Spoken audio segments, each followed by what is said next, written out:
যে আমি এরকম একটি প্রতিষ্ঠানের পিছনে শ্রম দিয়েছিলাম। এরকম একটি প্রতিষ্ঠানকে কিনু খান, আমি বলবো তার তিনি সচেষ্ট হয়ে এই প্রতিষ্ঠানটাকে এতদূর এগিয়ে নিয়ে আসছেন। আমি এখানেই থাকি, উপরতলায় থাকি, প্রতিদিন এখানে যেখানে একটি পিঠা, আমি এখানে যে কত প্রকারের পিঠা আছে আমি বলতে পারবো না, না গণনা করে। সবচেয়ে বড় ব্যাপার হচ্ছে আমি তাদেরকে আবারও ধন্যবাদ দিতে চাই, যে সমস্ত অভিভাবকরা কষ্ট করে এই শীতের মধ্যে এত পিঠা আপনারা তৈরি করে আনছেন। আপনাদের সন্তানের প্রতি কতটুকু, স্কুলের পাশে গিয়ে বিছনার চাদর বিছিয়ে ঘন্টার পর ঘন্টা বসে থাকে সন্তানের জন্য, যে সন্তানকে আধুনিকায়নে নিজে আজ অবদান রাখতে শিখেছে। শিক্ষার্থীর সমন্বয়ে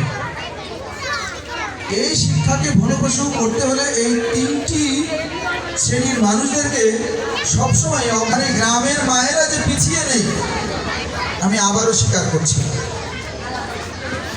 অনুষ্ঠানে আমন্ত্রিত অতিথিবৃন্দর আপনারা দিয়ে সহযোগিতা করেছেন। পর্যায়ক্রমে আবেজের মধ্য দিয়ে যদি কার্যক্রম শিক্ষা এইগুলো যদি চলমান থাকে আগামী দিনের জন্য আমি আপনাদেরকে দেখা বছরের কর্ম পরিকল্পনা এখানে রয়েছে। কি করবে এর একটা পরিকল্পনা তাদের মাথায় রয়েছে। তারা পড়বে আপনাদেরকে সাথে নিয়ে আপনার সন্তানকে শিক্ষক এবং প্রতিটি সংযুক্ত হয়। পিতা এবং মাতা মূল, কখনো কোনোদিনও অন্যকে দোষারোপ করবেন না। শিক্ষককে তো অবশ্যই না, প্রত্যেকটি শিক্ষক তার শিক্ষার্থীকে, শিক্ষক সবসময় আন্তরিক থাকে, শুধু আপনাদের